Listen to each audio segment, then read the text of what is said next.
Identifying and assessing risk. एक business को क्या करना चाहिए, बिज़नेस को मैनेज करने के लिए या बिज़नेस रिस्क को मैनेज करने के लिए रिस्क मैनेजमेंट स्ट्रैटेजी प्रिपेयर करनी चाहिए। और रिस्क मैनेजमेंट स्ट्रैटेजी क्या थी, कोई 7 पॉइंट थे। Defining risk appetite of the business, identifying business risk, prioritising and analysing risk, risk treatment in controlling risk through TARA framework, communicating and consultation of risk, monitoring and evaluation of risk, and recording and reporting risk. On general क्या था risk management process, वो हमने discuss कर लिया था। उसके बाद हम चले गए कहाँ पे, ISO 31000 फ्रेमवर्क के अंदर। उसमें थोड़ी देर में वापस जाते हैं। उससे पहले एक छोटा सा टॉपिक अगर हम डिस्कस कर लें, एम्बेडेड रिस्क।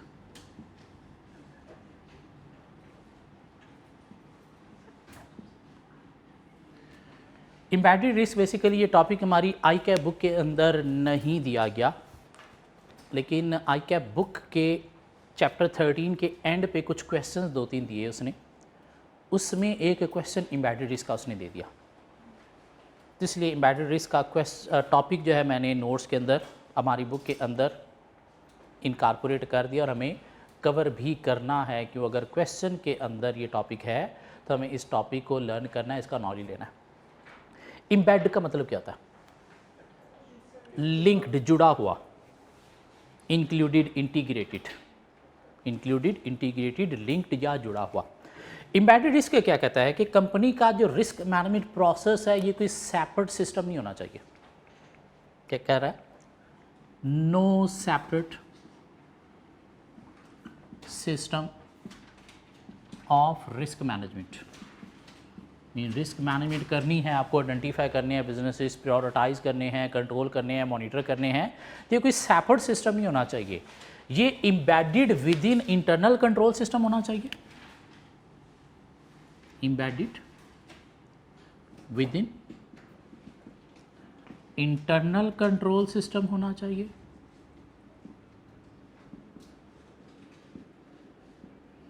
और embedded with in culture of the business होना चाहिए।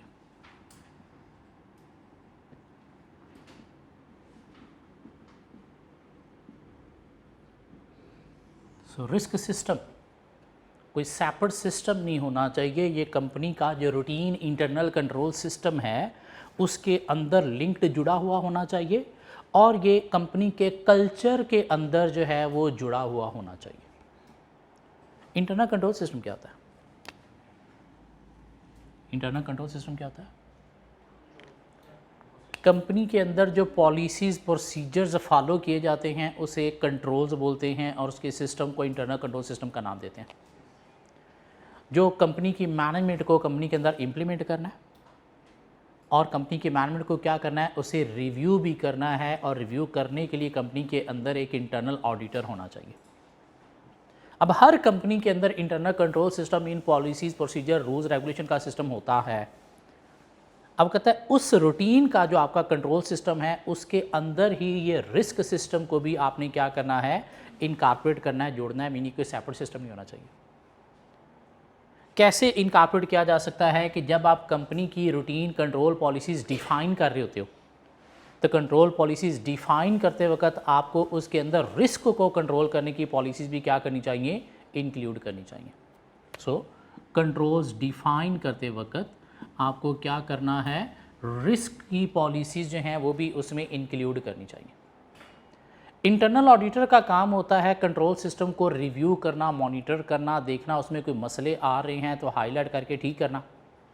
तो जब वो इंटरनल कंट्रोल सिस्टम को इंटरनल ऑडिटर रिव्यू कर रहा है तो रिव्यू ऑफ सिस्टम के अंदर क्या होना चाहिए, जो कंपनी को रिस्क फेस करना पड़ रहे हैं वो भी आइडेंटिफाइड होने चाहिए, कोई सेपरेट सिस्टम नहीं होना चाहिए। रिस्क को मैनेज करना काम है किसका, रिस्क कमेटी का।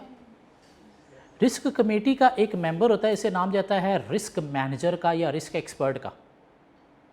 तो कहते हैं ये जो रिस्क मैनेजर जिसका काम है बिजनेस रिस्क को मैनेज करना, इंटरनल ऑडिटर जिसका काम है कंपनी के इंटरनल कंट्रोल सिस्टम को रिव्यू करना, तो कहते हैं ये रिस्क मैनेजर और इंटरनल ऑडिटर को क्लोजली वर्क परफॉर्म करना चाहिए, मिलजुल के काम करना चाहिए, ताकि इंटरनल कंट्रोल सिस्टम के अंदर रिस्क को भी इंक्लूड करके वो भी चेकिंग की जा सके। सो क्लोज वर्क होना चाहिए किसके बीच में, रिस्क मैनेजर के बीच में, close work between risk manager and internal auditor. Internal auditor जिसका काम है इंटरनल कंट्रोल सिस्टम को मैनेज करना, और रिस्क मैनेजर जिसका काम क्या है, रिस्क सिस्टम को मैनेज करना। तो इनके बीच में क्लोज वर्क होना चाहिए, दोनों को मिलजुल के काम करना चाहिए। बल्कि ज़्यादा बेस्ट है कि इंटरनल ऑडिटर ही कंपनी का रिस्क मैनेजर भी होना चाहिए, जिससे क्या होगा, इंटरनल कंट्रोल सिस्टम के अंदर रिस्क सिस्टम को इम्बेड करने में, इनकॉर्पोरेट करने में अच्छे वे में हेल्प मिल जाएगी। और हर कंपनी के अंदर इंटरनल कंट्रोल सिस्टम तो होता ही होता है, तो रिस्क सिस्टम भी होना चाहिए। वो अच्छे वे में कैसे चल सकता है, अगर इसको आप इंटरनल कंट्रोल सिस्टम के अंदर क्या कर दो, इंक्लूड कर दो। फिर कहता है कि रिस्क सिस्टम सेपरेट सिस्टम नहीं होना चाहिए, ये embedded with in culture of the business भी होना चाहिए। ये कल्चर क्या होता है, कल्चर क्या होता है, norms, values, believes shared by number of people। Mean एक जगह पे रहने वाले लोगों की जो नॉर्म्स, वैल्यूज़, बिलीव्स होती हैं, जो कि कॉमन होती हैं, जिसके अकॉर्डिंगली वो एक दूसरे के साथ बिहेव करते हैं, काम करते हैं, उसे क्या नाम देता है, culture of the organisation. Mean लोगों के दिमाग में क्या चीज़ें सही हैं, क्या चीज़ें बुरी हैं, ये जो बसी हुई हैं, इसे क्या नाम देता है, कल्चर ऑफ द ऑर्गेनाइजेशन। हमारे पाकिस्तान के अंदर हमारे लिए क्या है, शराब हराम है, हमारे दिमाग के अंदर ये चीज़ बसी हुई है। वेस्टर्न कल्चर में चले जाएं तो वहाँ पे क्या है, शराब लाइक नॉर्मल ड्रिंक है, क्यों, लोगों के दिमाग में ये एक नॉर्मल सी चीज़ है, बसी हुई है। इसे क्या नाम देंगे, कल्चर। मीन एक जगह पे रहने वाले लोगों की जो नॉर्म्स, वैल्यूज़, बिलीव्स हैं, उसे क्या नाम देता है, कल्चर। अब कहता है कि रिस्क सिस्टम इम्बेड होना चाहिए विद इन कल्चर, मीन लोगों की रूटीन के अंदर, लोगों के दिमागों के अंदर। मीन एक एम्प्लॉय काम कर रहा है तो उसके दिमाग के अंदर होना चाहिए कि हाँ, मेरे लेवल पे ये रिस्क हो सकते हैं, इन रिस्क को मैंने ऐसे ऐसे मैनेज कंट्रोल करना है, ये मसला आ जाए तो इसको मैंने ऐसे देखना है, ये मसला आ जाए तो ऐसे देखना है। अब एम्प्लॉयज़ के दिमाग के अंदर ये सिस्टम को इंक्लूड करने के लिए क्या करना चाहिए, कल्चर में रिस्क को इम्बेड करने के लिए क्या करना चाहिए, एम्प्लॉयज़ को क्या करना चाहिए, अवेयरनेस ऑफ रिस्क देनी चाहिए। मीन एम्प्लॉयज़ को बताना चाहिए कि भाई ये रिस्क होते हैं जो बिज़नेस को फेस करना पड़ते हैं, और आपके लेवल पे इनमें से ये होते हैं। क्योंकि अगर आपने अवेयरनेस दी नहीं तो क्या एम्प्लॉयज़ को पता भी चलेगा कोई रिस्क नामी भी कोई चीज़ होती है, क्या उन्हें पता भी चलेगा क्या रिस्क होता है या उसके लेवल पे क्या होता है। तो वो उनके कल्चर में, दिमाग में इम्बेड करने के लिए आपको क्या करना है, अवेयरनेस देनी है। और उसके लिए क्या करना है, कोई रेगुलर रिपोर्ट्स जो है वो प्रोड्यूस होनी चाहिए कंपनी के अंदर। मीन नए नए क्या रिस्क बिजनेस को फेस करना पड़ रहे हैं, उस एडिट मैनेजमेंट को रिपोर्ट प्रोड्यूस करके नीचे एम्प्लॉयज़ को कम्युनिकेट करनी चाहिए, जिससे उनको पता चलेगा, उनको आगाही मिलेगी, अवेयरनेस मिलेगी कि हाँ क्या क्या रिस्क हैं जो हमें फेस करना पड़ रहे हैं और हमने कैसे मैनेज करना है। एक एम्प्लॉय जब नया आता है कंपनी के अंदर तो उसकी जॉब डिस्क्रिप्शन के अंदर, जॉब डिस्क्रिप्शन क्या होती है, जॉब रोल, उसके अंदर भी मेंशन करना चाहिए कि भाई तेरे लेवल पे ये रिस्क आते हैं, तो ये पॉलिसीज़ तेरी जॉब डिस्क्रिप्शन में इंक्लूडेड हैं, तूने ये फॉलो करनी है, जिससे रिस्क को क्या किया जाएगा, मैनेज किया जाएगा। इसके लिए क्या होनी चाहिए, कंट्रोल एनवायरनमेंट, कंट्रोल एनवायरनमेंट, जिसे नाम देता है tone at top. Mean company की जो टॉप मैनेजमेंट है उसका एटीट्यूड, उसे नाम देता है कंट्रोल एनवायरनमेंट। तो कहना क्या चाह रहा है कि टोन एट टॉप पॉजिटिव होनी चाहिए regarding risk system. Mean top management को जो है वो बिजनेस रिस्क को कंट्रोल मैनेज करने में पहले खुद को जो है वो पेश करना है, पहले खुद से स्टेप लेना है। क्यों ये स्टेप लेंगे तो नीचे लोग भी स्टेप लेंगे। क्यों, किसी जगह का कल्चर जो है वो कौन सेट करता है, वहाँ के लीडर सेट करते हैं। जैसा लीडर होता है नीचे सारे लोग, सारी कौम, सारी पौत वैसा ही बनने की कोशिश करती है उसके इन्फ्लुएंस से। लीडर अच्छा हो, ईमानदार हो, सच्चा हो, सही गलत की तमीज़ करने वाला हो, तो नीचे लोग इसके इन्फ्लुएंस से वैसा ही बनने की कोशिश करेंगे। लोग भी ईमानदार होंगे, सच्चे होंगे, सही गलत की तमीज़ करने वाले होंगे। लीडर मिस्टर डैश हो, करप्ट हो, झूठा हो, सही गलत की तमीज़ करने वाला ना हो, उसे बोलने की तमीज़ ना हो, तो नीचे भी लोग सारे उससे इन्फ्लुएंस होते हुए वैसे ही बनेंगे। तो इसलिए कल्चर के अंदर रिस्क सिस्टम को इम्बेड करने के लिए क्या करना है? कल्चर सेट कौन करता है? Top management. तो control environment mean tone at top. Top management का attitude regarding controls, regarding risk जो है वो क्या होना चाहिए? पॉजिटिव होना चाहिए। क्यों? अगर ये रिस्क को फोकस नहीं कर रहे तो एम्प्लॉय भी फोकस नहीं करेंगे। तो इसलिए टोन एट टॉप पॉजिटिव होनी चाहिए regarding risk system. So risk system कोई सेपरेट सिस्टम नहीं होना चाहिए। Embedded within the culture believes of the people होना चाहिए, और लोगों के बिलीव्स दिमाग में रिस्क सिस्टम को कैसे आपने इम्बेड करना है उसके लिए इनको अवेयरनेस देनी है। रेगुलर बेसिस पे रिपोर्ट प्रोड्यूस करनी है न्यू बिजनेस रिस्क से रिलेटेड। जॉब डिस्क्रिप्शन के अंदर आपने रिस्क पॉलिसीज़ को इंक्लूड करना है। और control environment mean tone at top. Top management को पॉजिटिव एटीट्यूड शो करना है रिगार्डिंग रिस्क मैनेजमेंट। क्यों? ये पॉजिटिव होंगे तो एम्प्लॉयज़ भी रिस्क को मैनेज करने में हेल्प देंगे। अगर मैनेजमेंट ही, टॉप मैनेजमेंट ही रिस्क को मैनेज नहीं कर रही तो फिर एम्प्लॉयज़ भी मैनेज नहीं करेंगे। सो एक छोटा सा टॉपिक था कि एम्बेडेड रिस्क क्या कहता है कि रिस्क सिस्टम कोई सेपरेट सिस्टम नहीं होना चाहिए। एम्बेड, लिंक, इंटीग्रेटेड होना चाहिए with in internal controls of the system, internal control system of the business. Internal control system क्या है? कंपनी का इंटरनल सिस्टम, रूल्स रेगुलेशन का सिस्टम जो हर कंपनी के अंदर होता ही होता है। ना सिर्फ वो सिस्टम होता है, मैनेजमेंट इसे रिव्यू भी करती है, चेक भी करती है कि ठीक चल रहा है ये नहीं चल रहा। किसके थ्रू? इंटरनल ऑडिटर के थ्रू। तब इम्बेड कैसे किया जा सकता है रिस्क मैनेजमेंट सिस्टम को with in internal control system? तो उसके लिए कंट्रोल डिफाइन करते वक्त आपको क्या करना है? लिंक करनी है या ऐड करनी है क्या रिस्क पॉलिसीज़ भी इसके अंदर। Review of system by internal auditor जब हो रहा है तो उसके अंदर मॉनिटरिंग ऑफ रिस्क भी होनी चाहिए, ताकि अगर कोई पॉलिसी फॉलो नहीं हो रही तो उसे भी चेक किया जा सके। और साथ इंटरनल ऑडिटर और रिस्क मैनेजर जिसका काम रिस्क को मैनेज करना है, इन दोनों को क्लोजली वर्क परफॉर्म करना चाहिए। क्यों? मिलजुल के काम करेंगे तो इससे रिस्क सिस्टम इम्बेड हो जाएगा with in control system. Risk system कोई सेपरेट सिस्टम नहीं होना चाहिए, ये इम्बेडेड विद कल्चर भी होना चाहिए। और इम्बेडेड विद कल्चर कैसे किया जा सकता है? एम्प्लॉय को अवेयरनेस देनी है regarding new business risk and how they should be managed. Regular basis पे रिपोर्ट प्रोड्यूस करनी है regarding new business risk face by the business.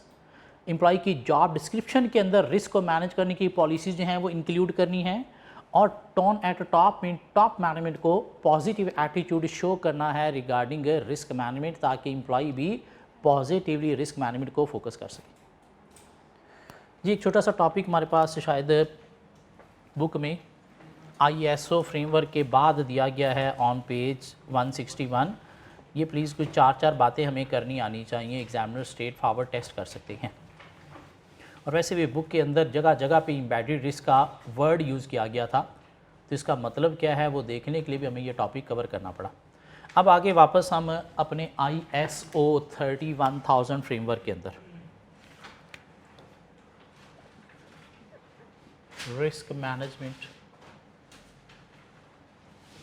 Framework ISO 31000, जिसने हमें कोई 4 हेड्स दिए हैं।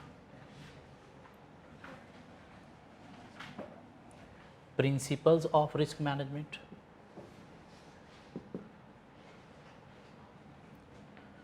Risk management process, risk management framework,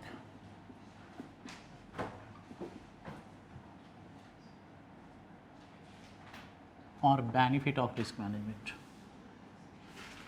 और हमें ये 4 हेड्स कवर करने हैं। ISO stands for international standard organisation, जिसने दुनिया के अंदर कंपनीज के अंदर डिफरेंट स्टैंडर्ड्स का ठेका उठाया हुआ है। ये क्या करते हैं? कुछ सर्टिफिकेशन देते हैं लाइक ISO 9001 या 9002 सर्टिफिकेशन, किस लिए? क्वालिटी स्टैंडर्ड्स के लिए, स्पेशली मैन्युफैक्चरिंग कंपनी में या फूड इंडस्ट्री के अंदर अगर कोई बिज़नेस क्वालिटी के फूड प्रोड्यूस कर रहा है तो उसी क्या करते हैं, एक ISO 9001 या 9002 सर्टिफिकेट दे देते हैं। कंपनी अपनी प्रोडक्ट के ऊपर सिर्फ इतना लिख देती है, दिस मीन दुनिया को अश्योरिटी मिल जाती है, सुकून मिल जाता है कि प्रोडक्ट हाई क्वालिटी की है। क्यों? किसी इंडिपेंडेंट बॉडी ने चेक करके ये सर्टिफिकेट दिया। एक ऐसा बिजनेस जो एनवायरमेंटल फ्रेंडली ऑपरेशन परफॉर्म कर रहा है उसे ISO 14000 या 14001 जो है वो सर्टिफिकेट दिया जाता है। किस लिए? एनवायरमेंटल फ्रेंडली बिजनेस के लिए। एनवायरमेंटल फ्रेंडली बोले तो ऐसा बिजनेस जो पॉल्यूशन को कंट्रोल कर रहा है, जो एनर्जी सेविंग कर रहा है, वाटर सेविंग कर रहा है, फ्यूल सेविंग कर रहा है, रिसाइकलिंग कर रहा है, रिसोर्सेज सिर्फ यूज़ नहीं रिप्रोड्यूस भी कर रहा है। तो ISO क्या करता है? चेक करता है वाकई बिज़नेस ये अच्छी अच्छी हरकतें कर रहा है। उसके बाद उसे एक सर्टिफिकेट दे देते हैं ISO 14000। बिज़नेस क्या करता है? अपनी एनुअल रिपोर्ट्स के अंदर अपनी स्टेशनरी के ऊपर ये लिखता है, जिससे दुनिया को पता चलता है कि बिज़नेस क्या कर रहा है, एनवायरमेंटल फ्रेंडली ऑपरेशन परफॉर्म कर रहा है। मीन एनवायरमेंट माहौल को तबाह नहीं कर रहा बल्कि बचा रहा है। उस तरह से ISO ने क्या किया है जी, एक सर्टिफिकेट डिज़ाइन किया है ISO 31000, जो किस लिए है? रिस्क मैनेजमेंट के लिए। मीन एक ऐसा बिजनेस जो अपने बिजनेस रिस्क को बेटर वे में मैनेज कर रहा है, मीन बिजनेस रिस्क सारे कंट्रोल मैनेज प्रॉपर्ली कर रहा है, तो उसे ISO एक सर्टिफिकेट देता है ISO 31000, जिससे दुनिया को पता चलेगा कि बिजनेस रिस्क को बड़ी अच्छी तरह से मैनेज कर रहा है, स्पेशली इन्वेस्टर्स को, शेयर होल्डर को, कि बिजनेस रिस्क को बड़े अच्छे वे में मैनेज कर रहा है। दिस मीन यहाँ पे हमारी इन्वेस्टमेंट क्या है? सिक्योर है, प्रोटेक्टेड है, मीन इसके ऊपर कोई रिस्क नहीं आएगा। क्यों? बिजनेस अब बड़ी अच्छी तरह से आइडेंटिफाई करके मैनेज कर रहा है। दिस मीन यहाँ पे इन्वेस्टमेंट क्या है? प्रोटेक्टेड है।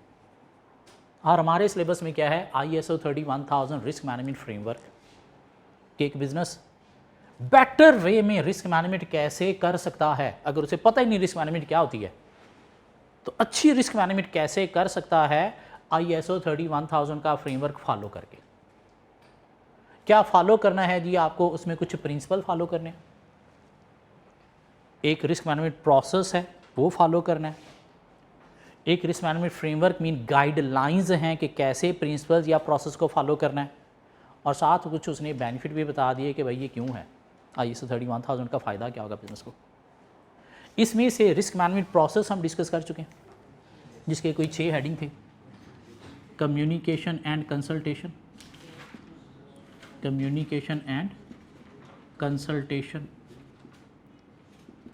Scope, context and criteria, risk assessment, risk treatment, monitoring and review, record and report, record and report. Mean risk management process क्या है, क्या स्टेप्स आपको फॉलो करने हैं। तो पहले उसने कहा जी communication and consultation of risk at all level in the business होनी चाहिए। क्यों? कंसल्ट करने से भी आपको रिस्क आइडेंटिफाई करने में या उनको मैनेज करने में हेल्प मिलती है। फिर क्या करना है जी? आपने स्कोप, कॉन्टेक्स्ट और क्राइटेरिया में मेन इंपॉर्टेंट चीज़ क्या थी? कॉन्टेक्स्ट, एनवायरनमेंट देखना है, इंटरनल एक्सटर्नल दोनों। क्यों? वहाँ से आपको मेनली रिस्क आइडेंटिफाई करने में हेल्प मिलेगी। स्कोप, बिजनेस की बाउंड्रीज आपको देखनी है जहाँ के अंदर आपने रिस्क को मैनेज करना है, और उससे क्राइटेरिया सेट होगा कि आपको रिस्क मैनेजमेंट कैसे करनी है। फिर रिस्क असेसमेंट करनी है। रिस्क असेसमेंट का मतलब क्या था? रिस्क को आइडेंटिफाई करना, रिस्क को प्रायोरिटाइज करना और रिस्क को एनालाइज करना, मीन रिस्क की रीज़न देखना। और फिर रिस्क ट्रीटमेंट करनी है, मीन कंट्रोल करना है। कैसे कंट्रोल करना है? ट्रांसफ़र, एक्सेप्ट, रिड्यूस और अवॉइड को देखते हुए, और वो आपने कैसे डिसाइड करना है? प्रोबेबिलिटी और इम्पैक्ट को देखते हुए। फिर आपने क्या करना है? मॉनिटर, रिव्यू भी करना है कि रिस्क को कंट्रोल करने की जो पॉलिसीज़ डिफ़ाइन की हैं वो प्रॉपर्ली वर्क कर रही है नहीं कर रही, और आपने मॉनिटरिंग के थ्रू क्या रिजल्ट्स निकाले हैं वो सारा रिकॉर्ड करना है। क्या क्या पॉलिसीज़ डिफ़ाइन की हैं, किस रिस्क को रिड्यूस कर रहे हो, किसे अवॉइड कर रहे हो, किसे ट्रांसफ़र कैसे कर रहे हो, वो सारी रिकॉर्डिंग करके एक रिपोर्ट प्रोड्यूस करनी है। किसके लिए? अपनी एनुअल रिपोर्ट्स के लिए। अब वो कहता है कि रिस्क मैनेजमेंट इस प्रोसेस को फॉलो करने के अंदर कुछ प्रिंसिपल्स को भी फॉलो करना है। प्रिंसिपल्स क्या फॉलो करने हैं, कोई 5-6 प्रिंसिपल्स दिए गए हैं। कस्टमाइज्ड, नेक्स्ट क्या, human and cultural factors, integrated,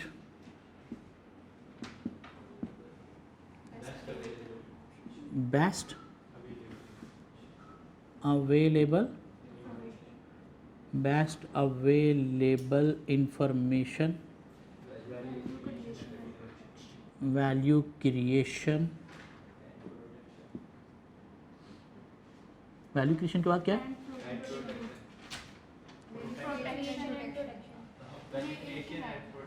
value creation and protection.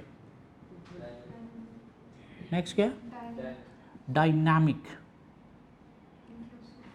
Inclusive, next structured and comprehensive and continual improvement.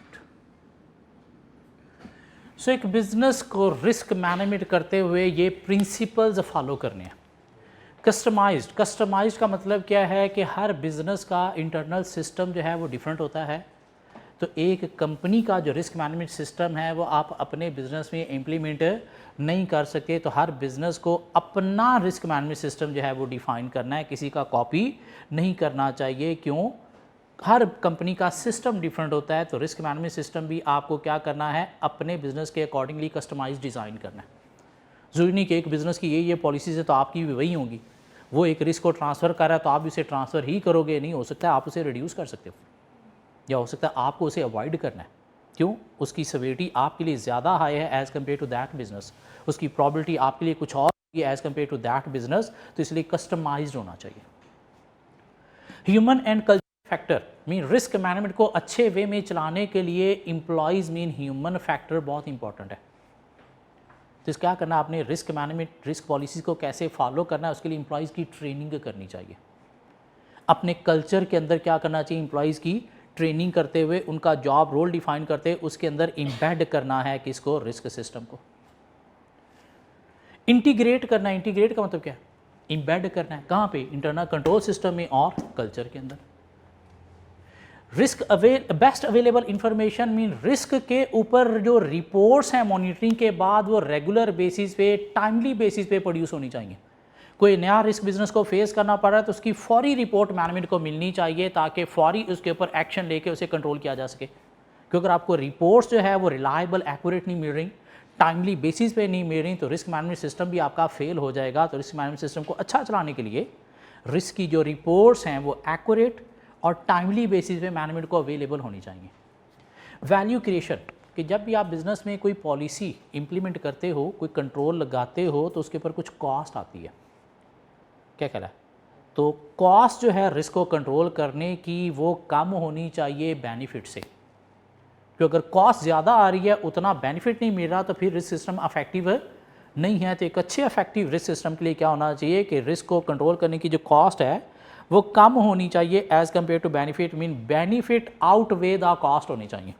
Mean benefit ज़्यादा होने चाहिए, आपके नुकसान मिनिमाइज़ होने चाहिए। हाँ, कॉस्ट जो है वो आप लगाओ नुकसान को मिनिमाइज़ करने के लिए। अगर एक कॉस्ट लगा कि आपका नुकसान ख़त्म नहीं हो रहा, नुकसान फिर भी हो रहा है, तो फिर उस कॉस्ट का कोई फ़ायदा नहीं है। मीन कॉस्ट इफेक्टिव होना चाहिए रिस्क सिस्टम। डायनामिक का मतलब क्या है, चेंजिंग, कि business environment mean industry market जो है वो चेंज होते रहते हैं।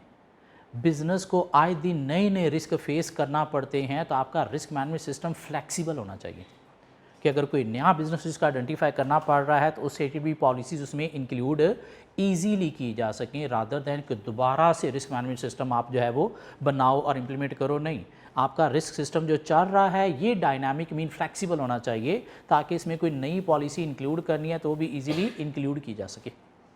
एंड इंक्लूसिव का मतलब क्या है, लोगों को इंक्लूड करना है रिस्क मैनेजमेंट में, मीन सारे स्टेक होल्डर को रिस्क मैनेजमेंट पॉलिसीज़ डिफाइन करते वक्त इंक्लूड करना है।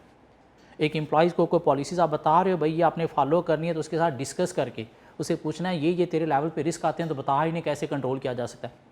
वो बताएगा ऐसे ऐसे ऐसे क्या है, साथ आप बीच में बताओ कि हाँ ये भी एक पॉलिसी है जो हमें लगती है अच्छी है, जिससे लोग क्या करेंगे, विलिंगली उन पॉलिसीज़ को फॉलो करेंगे। मीन चीज़ों को इम्पोज नहीं करना, क्या करना है, लोगों को इंक्लूड करते हुए रिस्क को कंट्रोल करने की पॉलिसीज़ डिफाइन करनी है। And structure and comprehensive, mean आपका जो रिस्क मैनेजमेंट सिस्टम है वो प्रॉपर्ली डिज़ाइन होना चाहिए, उसका स्ट्रक्चर अच्छा होना चाहिए ताकि बिजनेस रिस्क उससे आइडेंटिफाई भी हो सकें, उसमें अगर कोई वीकनेसेस आ रही हैं कंट्रोल पॉलिसी इंप्लीमेंट करने में तो वो भी हाईलाइट हो सके। क्योंकि अगर आपका सिस्टम अच्छा नहीं है, स्ट्रक्चर रिस्क सिस्टम का अच्छा नहीं है, तो फिर रिस्क ना तो आइडेंटिफाई होंगे और ना ही कंट्रोल पॉलिसीज़ की वीकनेसेस हाईलाइट होंगी। एंड देन कंटिन्यूअल इंप्रूवमेंट, कि रिस्क सिस्टम बस एक दफ़ा बना दिया तो इनफ नहीं है, क्योंकि बिज़नेस रिस्क आपको आए दिन नए नए फेस करना पड़ते हैं, तो रिस्क सिस्टम को भी आपने क्या करना है, इम्प्रूव करना है। मीन उसका डिज़ाइन जो है जब ज़रूरत पड़े चेंज करने की तो उसे चेंज करना है आपने, ताकि नए बिज़नेस रिस्क को भी प्रॉपर्ली मैनेज कंट्रोल किया जा सके। सो प्रिंसिपल्स क्या फॉलो करने हैं, customise mean according to business nature होना चाहिए रिस्क सिस्टम। ह्यूमन लोगों को इंक्लूड करना है, ट्रेन करना है कैसे पॉलिसीज़ को फॉलो करना है और कल्चर में इम्बेड करना है, और integrated with in internal control system या फिर कल्चर होना चाहिए, सेपरेट नहीं होना चाहिए। इन्फॉर्मेशन रिपोर्ट्स जो हैं वो एक्यूरेट और टाइमली बेसिस पे मैनेजमेंट को मिलनी चाहिए, वरना रिस्क कंट्रोल नहीं होंगे। और कॉस्ट जो है वो कम होनी चाहिए, बेनिफिट रिस्क मैनेजमेंट सिस्टम का ज़्यादा होना चाहिए, मीन इसका फ़ायदा को इनको मिलना चाहिए। क्यों, रिस्क मैनेजमेंट सिस्टम पे आप लोग रख रहे हो, कॉस्ट बेयर कर रहे हो, तो इसकी वैल्यू मीन कोई बेनिफिट मिलना चाहिए।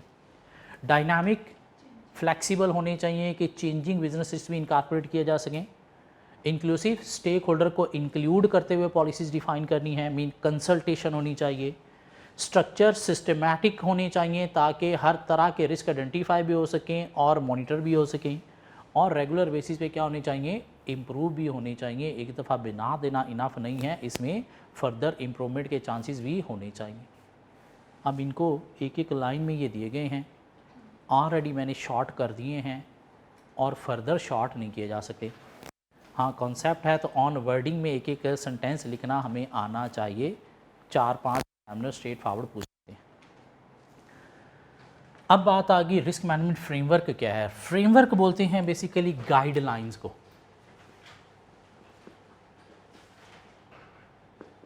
कि ये जो रिस्क मैनेजमेंट के प्रिंसिपल हैं या ये जो रिस्क मैनेजमेंट प्रोसेस है, अब इसको बिज़नेस में फॉलो कैसे करना है, उसके लिए गाइडलाइंस क्या हैं, तो वो क्या है, फ्रेमवर्क में कोई 6 पॉइंट बना दिए गए हैं। क्या 6 पॉइंट बनाए गए हैं, लीडरशिप,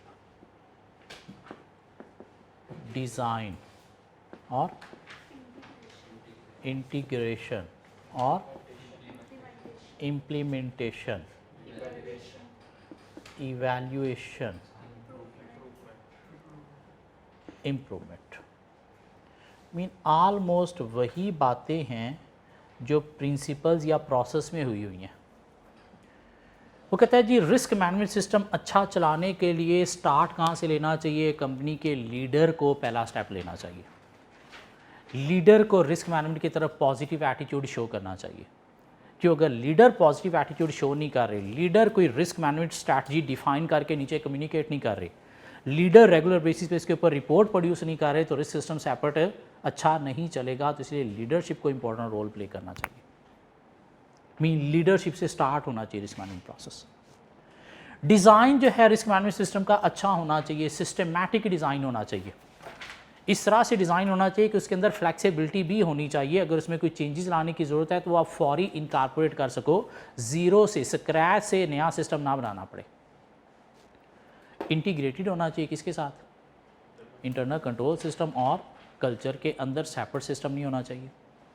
इम्प्लीमेंटेशन प्रॉपर होनी चाहिए, और प्रॉपर इम्प्लीमेंटेशन कैसे होगी, अगर लोगों को ट्रेन आपने प्रॉपर्ली किया होगा, लोगों को प्रॉपर्ली बताया होगा कौन सी पॉलिसी कैसे फॉलो करनी है। और इम्प्लीमेंटेशन प्रॉपर हो रही है नहीं हो रही, उसके लिए क्या होना चाहिए, रिव्यू, इवैल्यूएशन, मॉनिटरिंग भी होनी चाहिए, और अगर किसी इंडिपेंडेंट पर्सन के थ्रू हो तो ज़्यादा अच्छी बात है। और इम्प्रूवमेंट मीन रेगुलर बेसिस पे इसमें चेंज भी लानी चाहिए। मीन एक दफ़ा आपने पॉलिसीज़ डिफ़ाइन कर दी तो आपको बस सारे बिजनेसेस कंट्रोल हो गए हैं, नहीं, बिजनेसेस चेंज होते रहते हैं। तो आपको क्या करना है, नए बिजनेसेस की पॉलिसीज़ भी इसके अंदर इंक्लूड करनी है, देखना है और कैसे बेटर इसको बनाया जा सकता है, कैसे बेस्ट वे में रिस्क मैनेजमेंट की जा सकती है। तो रेगुलर बेसिस पे आपको इसकी इम्प्रूवमेंट के ऊपर भी फोकस करना है, बस एक दफ़ा बना के छोड़ नहीं देना, इसके ऊपर ऑन गोइंग प्रोसेस पे आपको फोकस रखना है। अब रिस्क मैनेजमेंट के कुछ फ़ायदे भी हैं, लॉसेस मिनिमाइज़ होते हैं, प्रॉफिट इंक्रीज़ होते हैं, कॉर्पोरेट ऑब्जेक्टिव मीट करने में हेल्प मिलती है, थ्रेट्स और अपॉर्चुनिटीज़ आइडेंटिफाई करने में हेल्प मिलती है, एक्सटर्नल रिपोर्टिंग जो है इससे इम्प्रूव होती है, और क्या बेनिफिट थे, वॉलंटरी और कंपलसरी रिपोर्टिंग जो है उसमें हमें हेल्प मिलती है, गवर्नेंस इम्प्रूव होती है, लॉ रेगुलेशन की कंप्लायंस करने में हमें हेल्प मिलती है। तो कुछ 4-5 हमें बेनिफिट भी लिखने आने चाहिए। सो करना क्या, हमें प्रिंसिपल्स ये कोई 8-9 दिए गए हैं, हमें कोई 5-6 लिखने आने चाहिए। प्रोसेस के स्टेप सारे के सारे लिखने आने चाहिए।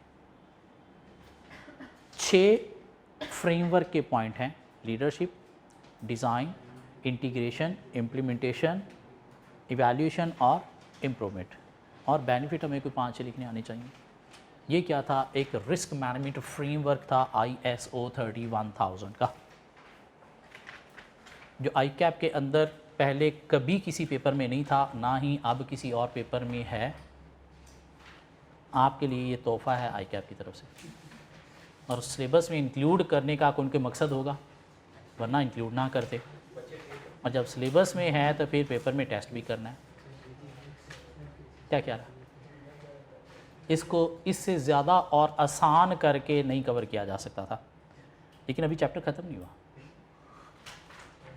कुछ बातें और भी हैं।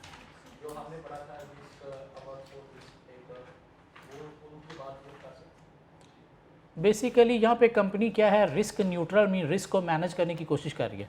मीन हमें ना तो बहुत ज़्यादा रिस्क लेना है, ना ही बहुत कम पे जाना है। Mean risk neutral mean best way में रिस्क को कैसे मैनेज करना है कि बिजनेस भी मैनेज होता रहे, तो उसके लिए ये फ्रेमवर्क है जी। अगर हम चैप्टर के स्टार्ट में आए, वेरी फर्स्ट पेज पे हमें कोई 2 टाइप ऑफ रिस्क मिलेंगे, एक स्ट्रेटेजिक रिस्क और एक ऑपरेशनल रिस्क।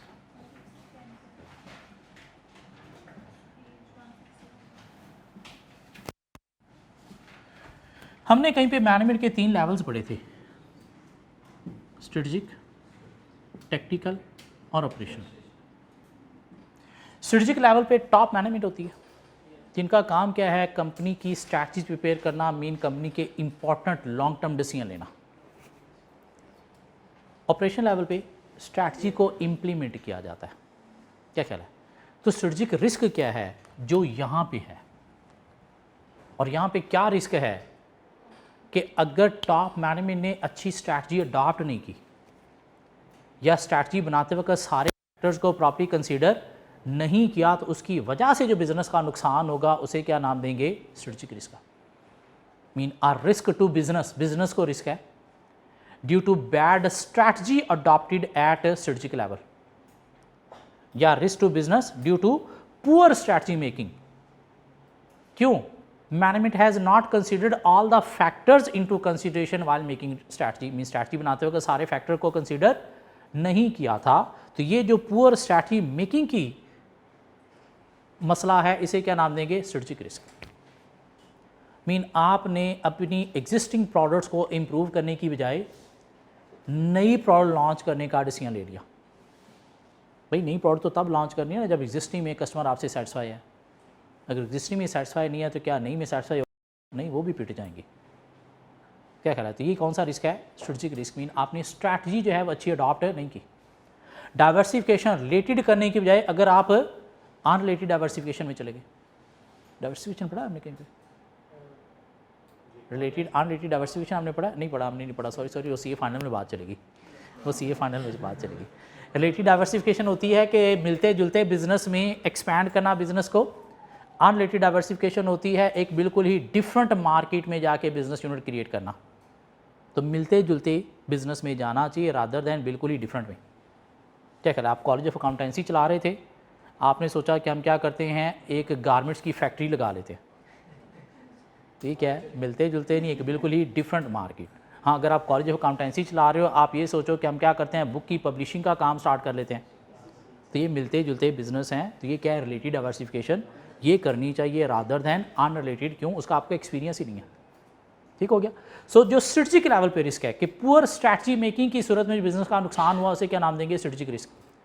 ऑपरेशन रिस्क क्या है, यहाँ पे आपने रूल्स को प्रॉपर्ली फॉलो नहीं किया, उस वजह से जो बिजनेस का नुकसान हो गया, उसे क्या नाम देंगे, ऑपरेशन रिस्क। स्ट्रैटेजी को प्रॉपर्ली इंप्लीमेंट नहीं किया, स्टाफ का टर्नओवर बहुत ज़्यादा है, उसके वजह से क्या स्ट्रैटेजी इंप्लीमेंट होंगी प्रॉपर्ली, नहीं। स्टाफ एब्सेंट बहुत ज़्यादा रहता है, उसकी वजह से क्या आपके काम इंप्लीमेंट होंगे ऑन टाइम, नहीं। तो ये इसे क्या नाम देंगे, ऑपरेशन रिस्क। कहाँ पे है ये, ऑपरेशन लेवल पे। सो वो मसला जो इस लेवल पे बैड स्ट्रैटेजी की सूरत में बिजनेस को फेस करना पड़ा, उसे क्या नाम देंगे, स्ट्रेटजिक रिस्क। और वो मसला जो इस लेवल पे पुअर इंप्लीमेंटेशन ऑफ स्ट्रैटेजी की सूरत में बिजनेस को फेस करना पड़ा, उसे क्या नाम देंगे, ऑपरेशन रिस्क। आइए ये डब्बा पढ़ते हैं, क्या लिखा हुआ है इसके अंदर। हाँ, टेक्निकल लेवल नहीं, बस दो ही रिस्क है, स्ट्रेटजिक और ऑपरेशन। तो स्ट्रेटजिक लेवल पे, ऑपरेशन लेवल पे। टेक्निकल रिस्क कोई होता ही नहीं है, क्यों, उन्हें डायरेक्शन ऊपर से मिलनी है, उसके अकॉर्डिंगली उन्हें काम करना है जी। क्या है strategic risk, these are risk associated with adopting a particular strategy, कि अगर आपने रॉन्ग स्ट्रैटेजी अडॉप्ट की तो सूरत में। A company aiming to achieve growth by acquisition have a more risk compare to the company growing through low and gradual increase in sale. Business grow अपने आप को दो तरह से करता है। बिजनेस ग्रोथ की अगर हम बात करें, एक होती है ऑर्गेनिक ग्रोथ, और एक होती है एक्विजिशन ग्रोथ। ऑर्गेनिक ग्रोथ क्या है कि बिज़नेस को बढ़ाने के लिए आपने पहले अपनी सेल बढ़ाई, फिर देखा कस्टमर ज़्यादा आया है तो अपनी दुकान का साइज़ बड़ा किया, फिर देखा कस्टमर ज़्यादा आया है तो किसी नए एरिया में जाके एक और दुकान खोल ली। Mean self generated business unit create करके बिजनेस को एक्सपैंड करना स्लोली, इसे क्या नाम देते हैं, organic mean natural growth. Acquisition growth क्या है, बिजनेस को बढ़ाने के लिए आपने साथ वाली दुकान किसी और की थी, कंपैटर की, उसे ख़रीद के वहाँ पे अपना बोर्ड लगा दिया। किसी नए एरिया में बिजनेस यूनिट क्रिएट करना है, वहाँ पे ऑलरेडी चलता हुआ एक बिजनेस यूनिट ख़रीदा और उसका बोर्ड हटा के अपना लगा दिया। क्विक ग्रोथ कौन सी है, ऑर्गेनिक या एक्विजिशन, एक्विजिशन। लेकिन वो कहता है जितनी क्विक है उतनी हाई रिस्की भी है। क्यों, जिसे आप ख़रीद रहे हो उसके फ़ायदे नहीं, उसकी मुसीबतें भी साथ ख़रीद रहे हो। क्या अपना कोई अच्छा चलता बिजनेस यूनिट बेचेगा, उससे बिज़नेस में मसले थे तो उसने बेचा ना, और वो मसले अगर आपसे भी टैकल ना हुए तो आपका एग्जिस्टिंग बिजनेस भी तबाह हो सकता है। तो इसलिए अगर मैनेजमेंट स्ट्रैटेजी बना रही है बिजनेस को ग्रो करने की ऑर्गेनिक की बजाय एक्विजिशन, तो इसे क्या नाम देंगे, स्ट्रेटजिक रिस्क है। क्यों, एक्विजिशन क्या होती है, मोर रिस्की होती है as compare to organic growth. ये एग्जांपल दे दी, developing new products is more risky than to enhance the existing one. Mean existing पे पहले कस्टमर को सेटिस्फाई करो, अगर सेटिस्फाई है तो फिर नई प्रोडक्ट की तरफ जाना है। And strategic risk should be identified by the senior management, और किस लेवल पे है, स्ट्रेटजिक लेवल पे है। तो इसलिए कंट्रोल भी किसने करना है, सीनियर मैनेजमेंट ने करना है, जो स्ट्रैटेजीज बनाते हैं ताकि अच्छी स्ट्रैटेजी बनाई जा सके। कैसे कंट्रोल करना है, उनके पास नॉलेज प्रॉपर होना चाहिए, उनके अंदर क्वालिफाइड एक्सपीरियंस एक्सपर्ट लोग होने चाहिए। अगर नहीं है तो फिर स्ट्रेटजिक रिस्क बिजनेस को फेस करना पड़ेगा। ऑपरेशन रिस्क क्या है, these are risk arising from business operation, mean lower level पे जहाँ पे ऑपरेशन परफॉर्म हो रहे हैं वहाँ पे रिस्क है। Potential loss in business through failed to inadequate internal process people and system, mean लोग अच्छे पढ़े लिखे नहीं थे, आपके पास ट्रेंड नहीं थे, या सिस्टम आपका अच्छा नहीं था, जिस सूरत में स्ट्रैटेजी प्रॉपर्ली इंप्लीमेंट नहीं हुई। तो ये क्या है, ऑपरेशन रिस्क। क्यों, स्ट्रैटेजी को इंप्लीमेंट करने के लिए भी नीचे आपके पास एम्प्लॉय लेबर जो है वो ट्रेंड होना ज़रूरी है, सिस्टम अच्छा होना ज़रूरी है। Risk of fraud by employ fraud करके इन्वेंट्री चोरी करके भाग गया, तो ये रिस्क कहाँ पे, स्ट्रेटजिक लेवल पे या ऑपरेशन लेवल पे, ऑपरेशन लेवल पे नुकसान हुआ बिजनेस का। Poor quality of production, lack of production, stock out, mean production की क्वालिटी अच्छी नहीं है, या लैक ऑफ प्रोडक्शन में प्रोडक्शन जितनी होनी चाहिए थी उतनी नहीं हुई, कस्टमर का ऑर्डर आया तो आगे से क्या आ गया, स्टॉक कम हुआ। स्टॉक का कम होना बोला जाता है stock out issue. Stock out कहाँ पे, ऑपरेशन लेवल पे। इसके अलावा आगे ये element of risk management system दिया गया, जस्ट रीडिंग है। ऑर्गेनाइजिंग फॉर रिस्क मैनेजमेंट, ये भी जस्ट रीडिंग है, आप खुद से करोगे। और उसके आगे रिस्क मैनेजमेंट फ्रेमवर्क है जो हम 4 हेड ऑलरेडी कवर कर चुके हैं। सर लर्न क्या करना है इसके अंदर, ये स्ट्रेटजिक और ऑपरेशन रिस्क को डिफाइन करना आना चाहिए with the help of example. Principles of risk management क्या है, प्रोसेस क्या है, फ्रेमवर्क क्या है, बेनिफिट क्या है। और हमने क्या लर्न किया, embedded risk embedded with in the internal control system कैसे किया जा सकता है, embedded with in the culture कैसे किया जा सकता है। ये कोई 3 पॉइंट हमें लिखने आने चाहिए। बाकी कुछ बातें और रह गई हैं इस चैप्टर के अंदर, रिस्क की डिफरेंट टाइप्स रह गई हैं। आइडेंटिफाइंग एंड असेसिंग रिस्क क्या था, इसके अंदर सिर्फ एक फ्रेमवर्क था जो हमें लर्न करना है, जिसके अंदर 4 हेड्स हैं। Principle of risk management, customised होना चाहिए रिस्क मैनेजमेंट सिस्टम आपका। ह्यूमन और कल्चरल फैक्टर को कंसिडर करना चाहिए, मीन लोगों को ट्रेन करना चाहिए रिस्क मैनेजमेंट पॉलिसी को कैसे फॉलो करना है। और integrated mean with in internal control system with in culture जो है इंटीग्रेट होना चाहिए, सेपरेट नहीं होना चाहिए। Value creation mean benefit outweigh cost होनी चाहिए। रिस्क को मैनेज करने की कॉस्ट आती है, क्यों, रिस्क मैनेजमेंट कमेटी आपने बनानी है, रिस्क मैनेजर आपने अपॉइंट करना है, पॉलिसी इंप्लीमेंट करने की कॉस्ट है, लेकिन वो कॉस्ट कम, बेनिफिट रिस्क मैनेजमेंट की ज़्यादा होनी चाहिए, फिर रिस्क मैनेजमेंट सिस्टम अफेक्टिव होगा, वरना अफेक्टिव नहीं है। और डायनामिक होना चाहिए, मीन चेंजिंग बिजनेस रिस्क भी इसके अंदर इजीली इनकॉर्पोरेट किए जा सके, मीन फ्लेक्सिबल होना चाहिए। इंक्लूसिव, स्टेक होल्डर को कंसल्ट करते हुए रिस्क मैनेजमेंट आपको करनी चाहिए, और कंटिन्यूअल बेसिस पे इम्प्रूव भी करना चाहिए। स्ट्रक्चर और सिस्टमैटिक होना चाहिए, मीन इस तरह का सिस्टम हो कि पॉलिसीज़ अगर फॉलो नहीं हो रही तो वो भी हाईलाइट हो जाएं, कोई नए बिजनेस फेस करना पड़ रहे हैं तो वो भी सिस्टम के अंदर से इजीली हाईलाइट हो जाए।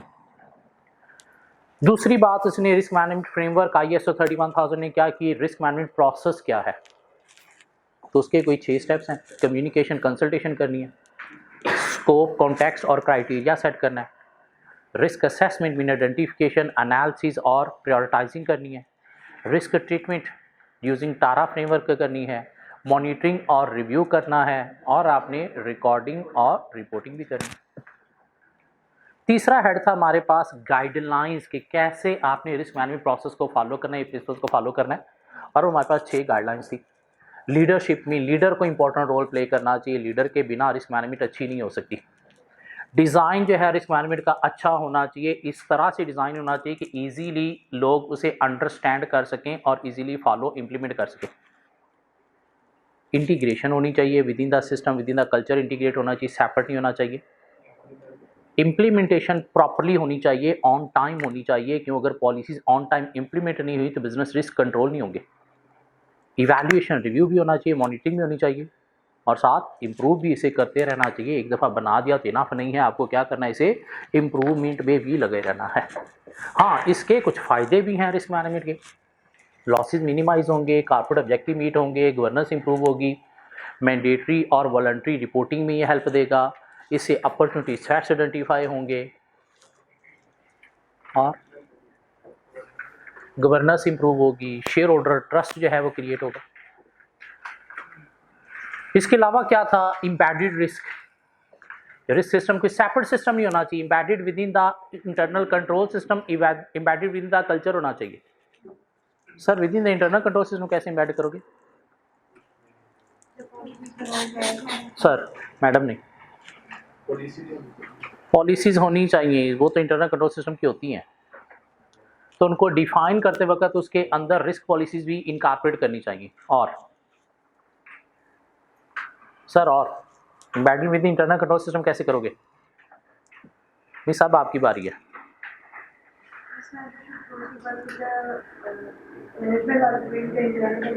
हाँ, कि रिस्क मैनेजर और इंटरनल कंट्रोल को क्लोजली वर्क परफॉर्म करना चाहिए, और मॉनिटरिंग ऑफ इंटरनल कंट्रोल के साथ मॉनिटरिंग ऑफ रिस्क पॉलिसीज होने से भी क्या होगा, embedded in the internal control system होगा।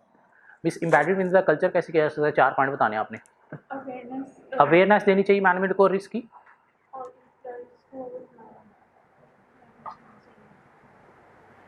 रिपोर्ट्स प्रोड्यूस करनी चाहिए न्यू बिजनेस रिस्क के ऊपर, उसकी पॉलिसीज के ऊपर। जॉब डिस्क्रिप्शन के अंदर रिस्क पॉलिसीज को इंक्लूड करना चाहिए। टॉप मैनेजमेंट को जो है वो पॉजिटिव एटीट्यूड शो करना चाहिए। एक और भी आप बात कर सकते हो कि एम्प्लॉय की ट्रेनिंग रिगार्डिंग रिस्क पॉलिसीज भी करनी चाहिए, जिससे क्या होगा, embed with in the culture होगा। क्यों? ट्रेनिंग करने से एम्प्लॉय को फील होगा कि ये चीज़ इंपॉर्टेंट है। दिस मीन हमें ट्रेनिंग दी जाए तो ये चीज़ इंपॉर्टेंट है, हमें क्या करना है, इसे फोकस करना है, तो उसे भी embed with in the culture होगा। या कोई नए बिजनेस रिस्क आइडेंटिफाई करने में, रिस्क को मैनेज करने में कोई इंप्लॉइज हेल्प आउट कर रहे हैं तो उनके लिए कोई रिवार्ड सिस्टम इंट्रोड्यूस करवाना चाहिए। क्यों? नोट देख के भी लोगों के मूड बदल जाते हैं ना, क्या करें, तो रिवार्ड देखते हुए एम्प्लॉय क्या करेंगे, फिर रिस्क को फोकस करना शुरू कर देंगे। मीन अपने दिमाग के अंदर बसा लेंगे कि ये भी इंपॉर्टेंट है, कि उससे रिवार्ड मिलना है, तो उसे भी embed with in the culture हो जाएगा। ये भी दो बातें कर सकते हैं। हाँ, embedded within the culture के लिए कोई रिवार्ड सिस्टम इंट्रोड्यूस करवाना चाहिए फॉर एम्प्लॉइज, अगर वो हेल्प देते हैं बिजनेस रिस्क को मैनेज करने में। जी हमारे पास आगे गए तो कुछ रिस्क की टाइप्स दी गई हैं, कुछ रिस्क की टाइप्स दी गई हैं। इनमें कुछ टाइप्स हमारी आईकैप बुक के अंदर हैं और कुछ नहीं हैं, लेकिन मैंने दे दी हैं ताकि हमें कॉन्सेप्ट होना चाहिए, क्योंकि एग्जामिनर पागल भी हो सकते हैं। ठीक हो गया? Fundamental risk and sector specific risk. Fundamental risk and particular risk. Fundamental risk and particular risk. Fundamental risk क्या है? एक ऐसा रिस्क है जो हर बंदे को, हर ऑर्गेनाइजेशन को फेस करना पड़ेगा, उसी का नाम देंगे फंडामेंटल रिस्क। पर्टिकुलर, जो एक पर्टिकुलर टाइप ऑफ बिजनेस या एक पर्टिकुलर टाइप ऑफ पर्सन को फेस करना पड़ेगा, जो उससे रिलेट करता है। फंडामेंटल रिस्क क्या है? पॉल्यूशन। क्या रिस्क का मसला हर ऑर्गेनाइजेशन, हर बंदे को फेस करना पड़ेगा, पोल्यूशन होगी तो कोई भी बचेगा नहीं। पर्टिकुलर रिस्क क्या है? एक ही बंदे को, एक ही ऑर्गेनाइजेशन को फेस करना पड़ेगा, लाइक सूटा, क्या कहला है, लगाने से सुकून मिलता है, क्या कहला है, तो इसका नुकसान किसको होगा? जो सूटा लगा रहा उसी सुकून मिलेगा, उसकी ज़िंदगी जल्दी ख़त्म हो जाएगी। क्यों? सुकून कब्र में, क्या कहला है, जो नहीं सूटा लगाएगा उसे इसका रिस्क फेस नहीं करना पड़ेगा। तो पर्टिकुलर, जो एक पर्टिकुलर बंदे को, एक पर्टिकुलर ऑर्गेनाइजेशन को फेस करना पड़ेगा, और फंडामेंटल जो जेनेरिक है, मीन हर बिजनेस, हर बंदे को फेस करना पड़ेगा, लाइक पॉल्यूशन का रिस्क। ठीक हो गया? आगे दो और कैटेगरीज हैं,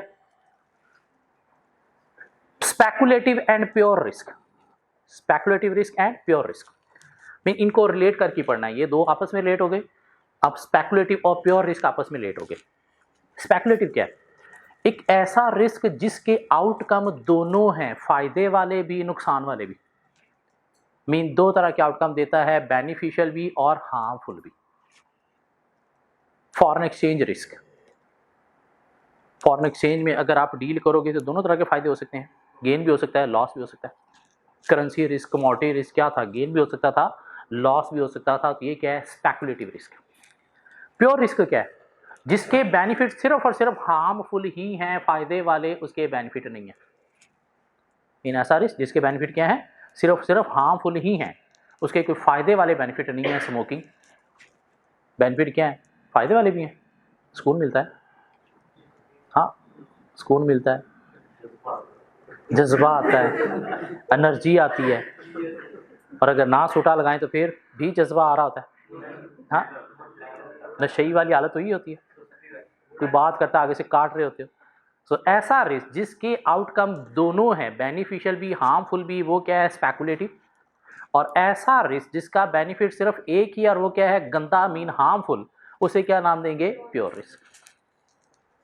सो फंडामेंटल और पर्टिकुलर हर एक को फेस करना पड़ेगा नहीं, एक बिजनेस या एक पर्सन को ही फेस करना पड़ेगा।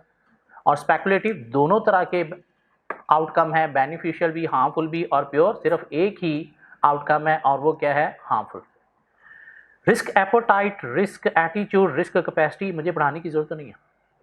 हाउ मच रिस्क का business can afford, appetite, overall approach towards risk, जो कि रिस्क सीकर, रिस्क एवर्स दोनों हो सकते हैं, एटीट्यूड, और risk capacity, how much risk का बिजनेस कैन बियर, एक बिजनेस कितना रिस्क बियर कर सकता है इन मनी टर्म, वो क्या है? Risk capacity. स्ट्रेटेजिक रिस्क और ऑपरेशन रिस्क क्या थे? और रिस्क टू बिजनेस, जब भी कोई रिस्क लिखना है ना, तो आपने इस सेंटेंस से स्टार्ट करना है, और risk to business. So strategic risk क्या है? Are risk to business due to poor planning at strategic level by not considering all the factor into consideration. और ऑपरेशन रिस्क क्या है? Are risk to business due to poor implementation of strategy at operation level by not following all the policies at operation level. क्या कह रहा है? इससे आगे गए तो हमें कुछ रिस्क की टाइप्स और मिली। फाइनेंशियल रिस्क, ये क्या है? फाइनेंशियल रिस्क क्या है? Due to adverse consequences of finance या not managing finance, mean finance को मैनेज ना करने की सूरत में जो एडवर्स कंसिक्वेंसेस हैं वो क्या है? Financial risk. मीन प्रॉफिट आपका जनरेट नहीं हो रहा, लॉसेज आपको बहुत ज़्यादा हो रहे हैं, गोइंग कंसर्न का इशू आ गया, तो ये क्या है? Financial risk. लिक्विडिटी रिस्क क्या है? A risk due to bad या poor short term cash flow management, mean short term cash flow को अगर आपने प्रॉपर्ली मैनेज नहीं किया तो उसकी वजह से जो बिजनेस को रिस्क फेस करना पड़ेगा उसे क्या नाम दिया जाएगा? Liquidity risk. A risk due to poor short term cash flow management by the business is called liquidity risk। Mean आपका कैश ऑपरेटिंग साइकिल बढ़ गया है, आपकी वर्किंग रिक्वायरमेंट बहुत ज़्यादा बढ़ गई है, mean short term cash flow आपसे मैनेज नहीं हो रहे, तो ये क्या है? Liquidity risk. क्रेडिट रिस्क क्या?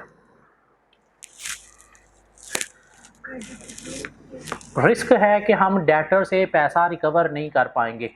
आ risk to business by not recovering debt from the debtor, या a risk to business due to collapse of debtor, mean debtor collapse कर गया तो सूरत में जो बिजनेस को रिस्क फेस करना पड़ेगा, ये क्या है? Credit risk. Mean debtor customer के साथ एसोसिएटेड है। किसके साथ एसोसिएटेड है? कस्टमर के साथ एसोसिएटेड है। मीन कस्टमर से पैसा अगर रिकवर नहीं हो सकेगा, क्यों? आपने उधार दिया, क्रेडिट दिया, और अगर वो रिकवर नहीं हुआ तो इसे क्या नाम देंगे? Credit risk. एक बैंक के पॉइंट ऑफ व्यू से भी हो सकता है। A risk that customer default in paying the loan to the bank. क्या कहता है कि कस्टमर लोन पे करने में डिफॉल्ट कर गया, तो ये क्या? बैंक के पॉइंट से क्रेडिट रिस्क, मीन पैसा रिकवर नहीं हो सका। हाँ, बिजनेस के पॉइंट से डेटर से अगर पैसा रिकवर नहीं होती, क्या है? Credit risk. इससे आगे गए तो हमें एक रिस्क मिलेगा करेंसी रिस्क, जिसकी आगे तीन टाइप हैं: transactional, translational and economic risk. Currency risk क्या है? Are risk due to adverse movement in foreign exchange rate.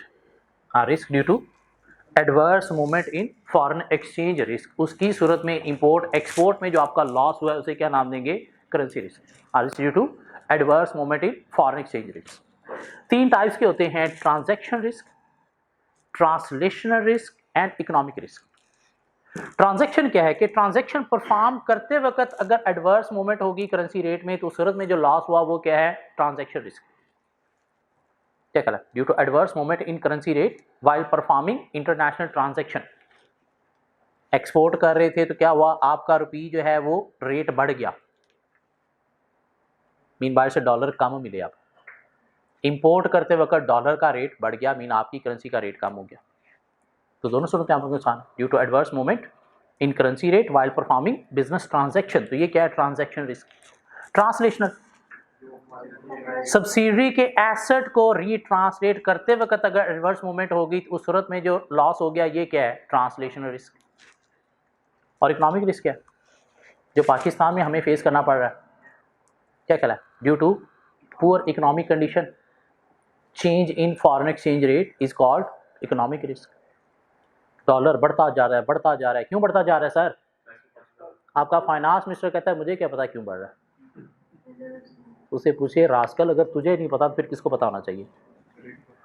कहता है मुझे क्या पता क्यों बढ़ रहा है। कौन कह रहा है? कंट्री का फाइनेंस मिनिस्टर। आपको पता है क्यों बढ़ रहा है? आपको पता है क्यों बढ़ रहा है? हाँ, पैसा बाहर जा रहा है। क्यों? आपका कंट्री डिफॉल्ट कर रहा है। आपके कंट्री के अंदर इन्फ्लेशन 160% पे पहुंच गया, 160% पे पहुंच गया करंट इन्फ्लेशन। उस वजह से इन्वेस्टर क्या कर रहा है? यहां से भाग रहा है, बाहर जा रहा है। कैसे बाहर जाएगा? बाहर की करेंसी लेके जाएगा ना।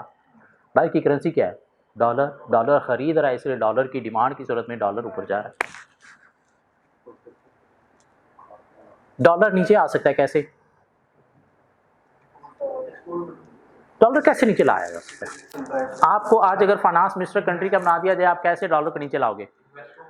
एक ही सूरत में डॉलर नीचे आ सकता है अगर आपकी एक्सपोर्ट इंपोर्ट से बढ़ जाए, लेकिन एक्सपोर्ट तब बढ़ेगी जब आपके पास बाहर देने के लिए कुछ होगा। बाहर देने के लिए तब कुछ होगा जब कोई इंडस्ट्री में चीजें बनेगी, इनको इन्वेस्टमेंट होगी। एक दूसरी सूरत है, बाहर के कंट्री लाइक यूएई या सऊदीया को देखें तो पिछले 12 सालों से तो मैं देख रहा हूं वहां पे उनकी करेंसी और डॉलर का रेट सेम है, लाइक 3.65 दिरहम का $1 है पिछले 12 सालों से, मैं ये देख रहा हूं। कैसे? फॉरेन एक्सचेंज रिजर्व के थ्रू। जैसी डॉलर की डिमांड बनती है वो रिजर्व से क्या करते हैं, सप्लाई दे देते हैं। डॉलर की मार्केट में सप्लाई आती है, वो क्या करते हैं, डॉलर बाय करके अपने पास रख लेते हैं, तो उससे क्या करते हैं, डॉलर को मेंटेन कर लेते हैं इकॉनमी के अंदर फॉरेन एक्सचेंज रिजर्व के थ्रू। हमारे पास वो नहीं है, वो होते तो उसके थ्रू हम मैनेज कर सकते थे। हिसाक डार के दौर में थे, उसने इस तरह से स्टेबल किया हुआ था डॉलर को, आर्टिफिशियल किया हुआ था। भाई आर्टिफिशियल तुम लोग कर लो। वो रिजर्व उसने कैसे रखे हुए थे, फौजियों से बचा के। वो चाहते हैं जो भी पैसा हो हमें दिया जाए, क्यों, जंग लड़ेगी, हमें जंग के लिए पैसा चाहिए, जंग लगी हुई है, क्या कहना, हमें जहाज चाहिए, हमें वेपन्स चाहिए, हमें तोपें चाहिए, क्यों, जंग लगी हुई है, पैसा चाहिए, क्या कह रहा है। या नहीं, आर्मी चीफ साहब रिटायर होने लगे, बाहर जाना उन्होंने। जितने भी रिटायर्ड आर्मी चीफ हैं कहाँ पे हैं, पाकिस्तान में तो कोई भी नहीं है। यहाँ पे जंग लगी, यहाँ पे कोई रिटायर बंदा आपको मिलेगा नहीं। तो बेसिकली तंग किया उसको, बेचारा भाग गया, और उसके बाद से इकॉनमी हमारी स्टेबल नहीं हुई। तब उसके भागने के बाद एक फाइनेंस मिनिस्टर आया, मुफ्ता इस्माइल। उसने आते ही क्या किया, इकॉनमी को चलाने के लिए अपनी करेंसी को डी वैल्यू किया। क्यों, डी वैल्यू करने से क्या होगा, इंपोर्ट कम होंगी, एक्सपोर्ट ज़्यादा होंगी। लेकिन बेचारा ये भूल चुका था कि एक्सपोर्ट करने के लिए आपके पास चीज़ें होनी चाहिए, माल होना चाहिए, माल था नहीं। और उसका ऐसा एडवर्स इफेक्ट आया कि वो डीवैल्यूएशन आज तक नहीं पकड़ी गई। और वही मुफ्ता इस्माइल अब फिर फाइनेंस मिनिस्टर आ गया और अब फिर उसने करेंसी को डीवैल्यू किया कि एक्सपोर्ट बढ़ेंगी इससे। लेकिन फिर नहीं पता कि हमारे पास माल क्या, हमारे पास तो अब इन्वेस्टर भी नहीं है। और अब कहता है कि मुझे क्या पता डॉलर क्यों ऊपर जा रहा है, कहता है डॉलर मुझे क्या पता क्यों ऊपर जा रहा है, हालांकि करेंसी को डीवैल्यू खुद किया इसने। सर हम क्या बातें कर रहे थे। सो करेंसी रिस्क क्या है, करेंसी रिस्क क्या है, क्या अगले 5 सालों में डॉलर नीचे आएगा पाकिस्तान में, नहीं आएगा। क्या 5 सालों में आपकी इंडस्ट्रीज काबिल हो जाएगी कि आपकी एक्सपोर्ट इंपोर्ट से ज़्यादा हो जाएंगी, ये नहीं पॉसिबल। तो क्या डॉलर नीचे भी आएगा, नहीं। स्टेबल अगले कोई 2 माह में तो नज़र नहीं आ रहा, बढ़ता ही नज़र आ रहा है। इसलिए कोई 100-200 रुपये है ना, डॉलर खरीद के रख लो, बढ़ जाएगा ना, क्या ख्याल है, बढ़ जाएगा। जितने पैसे हैं उसके डॉलर खरीदो, लेकिन अब मार्केट में लोग डॉलर बेच ही नहीं रहे। डॉलर मार्केट में रेट चल रहा है 245। कल मैंने पता किया, भाई ख़रीदना है, कहते 260 का बेचेंगे आपको, आपके पास है तो हम 245 में लेंगे, आपने देना है 260 का लेंगे। मतलब ना है भाग, क्यों, हर बंदे को पता है इसने अब ऊपर ही जाना है, नीचे नहीं आना। ऊपर ना भी है तो कम से कम इतना स्टेबल तो रहेगा ही रहेगा। और गवर्नमेंट ने एक और बड़ी बेवकूफ़ी की, प्रॉपर्टी पे टैक्स बहुत ज़्यादा चार्ज कर दिया। वो लोगों ने इन्वेस्टमेंट कहाँ पे अब करनी है, फॉरेन करेंसी के अंदर, कि वो फॉरेन करेंसी में इन्वेस्टमेंट पकड़ी नहीं जा सकती किसकी कितनी है। मार्केट में इतनी डॉलर बेचने वाली दुकानें, किसी भी डॉलर खरीद के रख लो, उस वजह से भी डॉलर की डिमांड ज़्यादा है। प्रॉपर्टी में अब आहिस्ता आहिस्ता सलम पाना शुरू हो जाएगा। हालांकि इनको करना क्या चाहिए, टैक्स इस वक्त छोड़ देने चाहिए, बिजनेस परफॉर्म करो जैसे मर्जी, कोई टैक्स नहीं है, ताकि पैसा इकॉनमी के अंदर आएगा तो इकॉनमी ऑटोमेटिकली चलना शुरू हो जाएगी। लेकिन ये मुफ्ते हैं, इनको नहीं पता करना क्या है। खैर अपनी जगह पे शायद वो भी ठीक कर रहे होंगे, लेकिन उन्हें समझ नहीं आ रही डॉलर क्यों ऊपर जा रहा है, समझ नहीं आ रही फिलहाल उसे। So currency risk due to adverse movement in foreign exchange rate, जो लॉस हमें हो रहा है, ये क्या है, करेंसी रिस्क। ट्रांजैक्शन परफॉर्म करते वक्त जो एडवर्स मूवमेंट आया उस वजह से जो लॉस हुआ ट्रांजैक्शन रिस्क। सब्सिडरी के एसेट या फॉरेन एसेट को लोकल करेंसी में कन्वर्ट करते वक्त जो रेट डिफरेंस से लॉस हुआ वो क्या है, ट्रांसलेशन रिस्क। और economic risk due to poor economic condition, जो फॉरेन एक्सचेंज में चेंज आ रहा है उस सूरत में लॉस क्या है, इकोनॉमिक रिस्क। ये बात समझ आती है? क्या आपने पढ़े? फंडामेंटल रिस्क और particular risk, speculation risk, pure risk, risk appetite, risk attitude, risk capacity, strategic operation risk, financial risk, liquidity risk, credit risk. और करेंसी रिस्क में आगे उसकी 3 टाइप, ट्रांजैक्शन, ट्रांसलेशन और इकोनॉमिक रिस्क। मार्केट रिस्क क्या है? Due to adverse movement in the market in value of any asset, एक asset की value में मार्केट में जो एडवर्स मूवमेंट आई उसकी सूरत में जो आपको रिस्क फेस करना पड़ा है उसे क्या नाम देंगे, मार्केट रिस्क। एक एसेट की वैल्यू, एक शेयर की वैल्यू, एक बॉन्ड की वैल्यू अगर मार्केट में गिरी है तो उसकी वजह से जो आपको रिस्क फेस करना पड़ रहा है इसे क्या नाम देंगे, मार्केट रिस्क। एक करेंसी की वैल्यू जो आपने बाय की थी अगर मार्केट में उसकी वैल्यू गिरी है तो उसकी वजह से जो आपको रिस्क फेस करना पड़ रहा है इसे क्या नाम देंगे, market risk. Mean due to adverse movement in the market in value of any asset, any currency, any share या एनी बॉन्ड, मीन जिसमें लोगों की इन्वेस्टमेंट है, अगर मार्केट में उसकी वैल्यू कम हो गई तो सूरत में जो रिस्क फेस करना पड़ रहा है ये क्या है, मार्केट रिस्क। इससे थोड़ा और आगे चलें, प्रोडक्ट रिस्क क्या है कि अगर आपकी प्रोडक्ट की क्वालिटी पुअर है और उस वजह से आपको कोई लॉसेस बेयर करना पड़े, मीन मार्केट में एक्सेप्ट नहीं हुई तो इसे नाम देंगे प्रोडक्ट रिस्क का। Due to poor quality product not accepted in the market, in market में एक्सेप्ट नहीं की गई, किसी ने मुंह नहीं लगाई। Particular risk, political risk, political risk क्या है, due to political instability, political instability जो पाकिस्तान में।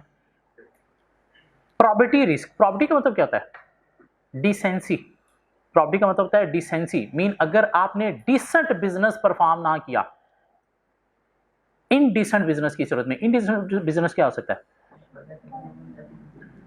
टबैको का बिजनेस डिसेंट नहीं है, वेपन्स का बिजनेस डिसेंट नहीं है, क्यों, ये चीजें अच्छी नहीं है, तो इसकी वजह से अगर आपकी रिप्यूट अफेक्ट हुई, क्यों, बिजनेस डिसेंट नहीं था, तो इस सूरत में जो रिस्क फेस करना पड़ेगा वो क्या है, प्रॉपर्टी रिस्क। मीन टबैको का बिजनेस करने में ऑलवेज प्रॉपर्टी रिस्क हाई है, वेपन्स का बिजनेस करने में ऑलवेज प्रॉपर्टी रिस्क हाई है। फिजिकल रिस्क, फिजिकल रिस्क क्या है कि आपकी जो इन्वेंट्री पड़ी है वो चोरी ना हो जाए, जल ना जाए, लॉस ना हो जाए इन ट्रांजिट, तो सूरत में जो रिस्क फेस करना पड़ेगा उसे क्या नाम देंगे, फिजिकल रिस्क। ट्रेड रिस्क, ये क्या हो सकता है, ट्रेड रिस्क क्या है कि कस्टमर ने आपका प्रोडक्ट का ऑर्डर कैंसिल किया तो उस वजह से जो रिस्क फेस करना पड़ेगा, नुकसान होगा, वो क्या है, trade risk due to cancellation of order by the customer. Liquidity risk फिर से आ गया, due to poor short term cash flow management. Reputation risk क्या होगा, due to bad repute in the market. Industry specific risk क्या होगा, ये particular type of industry को फेस करना पड़ेगा, बाकी बिजनेस को फेस नहीं करना पड़ेगा, तो उसे क्या नाम देंगे, इंडस्ट्री स्पेसिफिक रिस्क। मीन कोई एक इंडस्ट्री डिक्लाइन में चलेगी तो उस इंडस्ट्री के बिजनेस को फेस करना पड़ेगा, जो क्या है, इंडस्ट्री स्पेसिफिक रिस्क। और रेजिडुअल रिस्क, ठीक है, a risk that can not be managed, एक ऐसा रिस्क जिसको मैनेज नहीं किया जा सकता, मीन ना रिड्यूस किया जा सकता है और ना उसे ट्रांसफर किया जा सकता है, उसे क्या नाम देंगे, रेजिडुअल रिस्क का। एग्जांपल कोई दी जा सकती, risk of terrorist attack reduce किया जा सकता है, टेररिस्ट अटैक को आप रिड्यूस कर सकते हो, अगर रिड्यूस हो सकता तो पूरी दुनिया में ये टेररिस्ट अटैक हो ही ना रहती। ट्रांसफर किया जा सकता है, नहीं, ट्रांसफर भी नहीं किया जा सकता।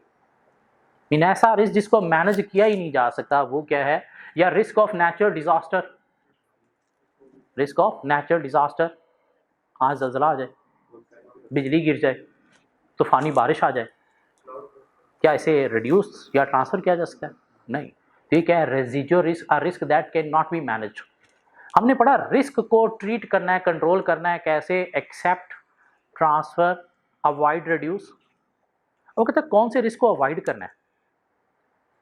रेजिजुअल रिस्क को, a risk that can not be managed. तो ऐसे रिस्क को क्या करना है? अवॉइड करना है। मीन ऐसी एक्टिविटीज में नहीं पढ़ना जहां पे कोई रेजिजुअल रिस्क एग्जिस्ट करता हो। अदरवाइज अवॉइडेंस अच्छी ऑप्शन नहीं है। किसी तरह से रिड्यूस या ट्रांसफर करने की कोशिश करनी चाहिए। हाँ, कौन सा रिस्क आपने अवॉइड करना है जो ना रिड्यूस हो सकता है ना ट्रांसफर हो सकता है? वो क्या है? Residual risk, a risk that can not be manage like natural disaster का जो रिस्क है। जी, हमारे पास कुछ रिस्क की टाइप्स थी जिनके ऊपर एग्जामिनर कोई एमसीक्यूज भी बना सकते हैं कि 2-4 के नाम लेके आपको डिफरेंशिएट करने के लिए भी कह सकते हैं। अब चैप्टर 14 हमने पढ़ा था फॉरेन एक्सचेंज रिस्क का। आई कैप बुक में उसके एंड पे 2 छोटे छोटे टॉपिक थे जो मैंने यहाँ पे रिस्क के चैप्टर में ही इंक्लूड कर दिए, क्योंकि थ्योरी यहाँ पे सारी थी तो मैंने सोचा वो भी थ्योरी यहीं पे ले आए, वहाँ पे सिर्फ और सिर्फ न्यूमेरिक एरिया रह जाए। क्या 2 टॉपिक थे? एक क्रेडिट रिस्क को कैसे मैनेज करना है और एक लिक्विडिटी रिस्क को कैसे मैनेज करना है। क्रेडिट रिस्क है क्या कि कस्टमर पेमेंट डिफॉल्ट ना कर जाए, इस चीज का जो रिस्क है वो क्या है? Credit risk. इसे कैसे मैनेज किया जा सकता है? इसके लिए कुछ टूल्स हैं। क्या टूल्स हैं? Setting credit limits. मीन अगर आप कस्टमर को उधार पे माल दो एक लिमिट के अंदर, और वो लिमिट कैसे सेट करो? कस्टमर की औकात को देखते हुए, तो फिर क्रेडिट रिस्क को कुछ ही हद तक मैनेज किया जा सकता है। कैसे आप क्रेडिट लिमिट सेट कर सकते हो? लाइक कोई लिस्टेड कंपनी है तो सपोज उसकी लिमिट आपने 40 मिलियन सेट कर दी, क्यों? बड़ी कंपनी है तो बड़ी लिमिट दी जा सकती है इसे। कोई अदर लिस्टेड कंपनीज हैं, mean listed company with minimum B credit rating, mean इसकी क्रेडिट रेटिंग बहुत अच्छी है, ए या बी है। हाँ, अगर बी से छोटी क्रेडिट रेटिंग वाली है तो उसकी लिमिट मैक्सिमम कितनी रखो? 10 मिलियन। कोई प्राइवेट कंपनी है तो कितनी लिमिट रखो? 2 मिलियन। हाँ, कोई पार्टनरशिप या इंडिविजुअल है तो इनको उधार पे माल दो ही ना, क्यों? ये इंडिविजुअल भाग गया तो आप कहीं से पैसा रिकवर नहीं कर सकते, क्यों? इनकी लायबिलिटी भी क्या होती है? अनलिमिटेड। कंपनी की सूरत में कंपनी के एसेट बेच के आप पैसा रिकवर कर सकते हैं। क्या कह रहा है? तो लोगों की क्रेडिट लिमिट सेट करो उनकी औकात के अकॉर्डिंगली। इससे क्या हो सकता है? क्रेडिट रिस्क को मैनेज कंट्रोल किया जा सकता है।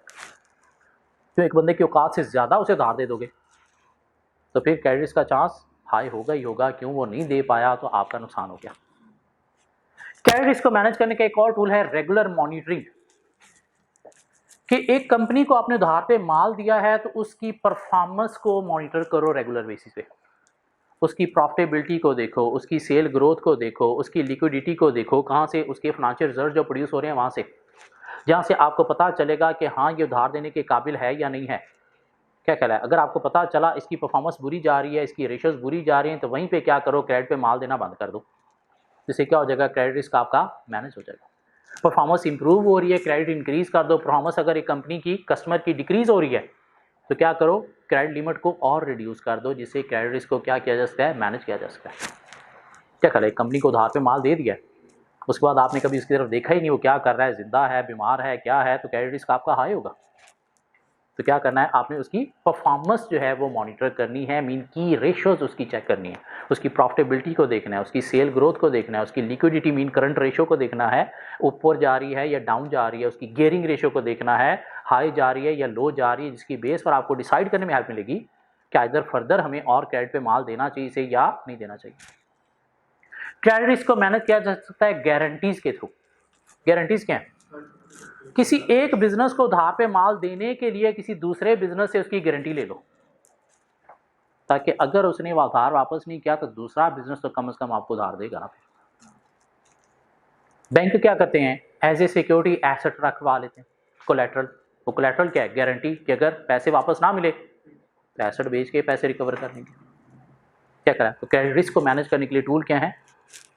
क्रेडिट लिमिट अकॉर्डिंग टू औकात सेट करना, फाइनेंशियल परफॉर्मेंस जो है डेटर की जो है वो मॉनिटर करते रहना, या गारंटी मीन किसी अदर बिजनेस से गारंटी ले लेना, डिफॉल्ट की सूरत में वो पे करेगा, या फिर कोलैटरल मीन कोई सिक्योरिटी जो है वो अगेंस्ट क्रेडिट रखवा लेना। या टूल क्या है? क्रेडिट इंश्योरेंस, मीन क्रेडिट की इंश्योरेंस करवा लो। बाहर के कंट्रीज में क्या होता है? बैंक से अगर मैंने लोन लिया ना तो बैंक ने इस लोन की इंश्योरेंस करवाई हुई है। अगर मैंने पैसे बैंक को नहीं दिए तो बैंक कहाँ से लेगा? इंश्योरेंस कंपनी से। तो एक बिजनेस भी अपने क्रेडिट की इंश्योरेंस करवा सकता है। उधार पे मैं माल दे रहा हूँ, आपने क्या किया, इस उधार की इंश्योरेंस करवा ली। किससे? बैंक, इंश्योरेंस कंपनी से। हाँ, उसके लिए इंश्योरेंस प्रीमियम कुछ देना पड़ता है। अगर डेटर डिफॉल्ट कर गया तो आपको पैसे आपके मिल जाएंगे कहाँ से? इंश्योरेंस कंपनी की तरफ से। वो आप दोगे। इंश्योरेंस आपने करवाई ना, अपना रिस्क आप मैनेज कर रहे हो, क्या हाल है, तो इंश्योरेंस प्रीमियम फिर आपने पे करना, इसकी कॉस्ट आती है। ठीक हो गया? या कुछ और टूल्स भी हैं क्रेडिट रिस्क को मैनेज करने के लिए। एक टूल है फैक्टरिंग भी। क्या है? फैक्टरिंग। फैक्टरिंग क्या है? अपने डेटर्स किसी बदमाश कंपनी को बेच देना कि यार ये डेटर मेरा मुझसे रिकवर नहीं हो रहा। तो ऐसी बदमाश कंपनीज मार्केट में अवेलेबल हैं जिन्हें नाम दिया जाता है मर्चेंट का। आप क्या करते हो, अपने डेटर्स को 100 का डेटर था, मर्चेंट को दे दोगे, मर्चेंट कहेगा भाई मैं आपको 90 दूंगा। हाँ, बाद में मर्चेंट क्या करेगा, उसे 100 ही रिकवर करेगा, मीन 10 रुपये वो कमाएगा। हाँ, आपको इससे क्या होगा, डेटर कुछ हद तक रिकवर हो जाएगा। मीन इसको क्या नाम दिया जाता है? सेलिंग या डिस्काउंटिंग। सेलिंग या discounting receivables from merchant. Illegal नहीं, लीगल है। एक डेटर से पैसे लेने हैं, आप आज बैंक के पास जाओ कि फलां बंदे ने मेरे जो है वो 3 माह बाद 100 रुपया देना है। बैंक कहेगा चलो ठीक है, मैं तुझे आज जो है इस 100 के अगेंस्ट 90 दे देता हूँ, बाद में 3 माह बाद मैं 100 से रिकवर कर लूँगा। ये क्या है? Discounting of debtors. कहाँ से? मर्चेंट बोले तो बैंक से करवा लिया आपने। या मर्चेंट क्या है? कोई बदमाश कंपनी भी है जिसको आपने अपने डेटर दे दिए और रिकवर वो करेंगे, हाँ, आपको उस अमाउंट से लेस अमाउंट वो दे देते हैं। इसमें 2 तरह की फैक्टरिंग होती है, विद रिकोर्स या विदाउट रिकोर्स। हमारे सिलेबस में नहीं है। विद रिकोर्स क्या है कि पैसे अगर मर्चेंट को वापस ना मिले तो फिर 3 माह बाद डेटर आपके पल्ले पड़ जाएगा और आपको मर्चेंट के पैसे वापस देना पड़ेंगे। विदाउट रिकोर्स क्या है? पैसे मिले ना मिले, मर्चेंट जाने, आपका दिमाग खत्म हो गया, आपने बस थोड़ी सी अमाउंट लेके रिकवरी कर ली। ये भी एक टूल है क्रेडिट रिस्क को मैनेज करने का। क्या करें? कुछ और टूल भी हो सकते हैं। अर्ली सेटलमेंट डिस्काउंट, ये तो पढ़ा हुआ है ना हमने कि डेटर को क्या करो, लालच देके उसे पैसे रिकवर कर लो। भाई तूने 100 देने हैं, 3 माह बाद देने हैं, चल आज 90 दे, बात खत्म करते हैं। क्या करें? जहाँ पे आपको नजर आ रहा है कि आगे फ्यूचर के हालात बहुत तबाहकुन होने जा रहे हैं, सपोज पाकिस्तान में डिफॉल्ट करने जा रहा है, और डिफ़ॉल्ट कर गया तो फिर तो पैसे पूसे जो मैंने लेने हैं वो भी नहीं मिलने, तो रिकवर करो और निकलो यहाँ से। तो जो 3 माह बाद मिलने हैं वो भी आज लो। 100 देना है, चल 80 दे, जान छोड़, ख़त्म। कल को पता नहीं वो 80 भी मिलने हैं नहीं मिलने। क्या ख्याल है? कोरोना स्टार्ट हो गया दोबारा से, केसेस आना शुरू हो गए। ओह, ये तो हालात वापस वही ना आ जाए। डेटर को फ़ोन करो, यार तूने मेरा 100 रुपया देना है, हाँ देना है, आज 80 में डील करता है, जितने निकलते हैं निकालो, जान छुड़ाओ। ये क्या है? Early settlement discount. किस लिए? क्रेडिट रिस्क को मैनेज करने के लिए। सो क्रेडिट रिस्क क्या है? A risk to business due to credit default by the debtors or customer. कैसे मैनेज किया जाएगा? टूल्स हैं हमारे पास, setting credit limit, monitoring performance of the debtor, obtaining guarantee against credit, last क्या? डेटर इंश्योरेंस, या कुछ अदर टूल्स हैं। अदर टूल्स में क्या आता है? फैक्टरिंग आई सेलिंग और डिस्काउंटिंग डेटर्स फ्रॉम मर्चेंट, या फिर अर्ली सेटलमेंट डिस्काउंट।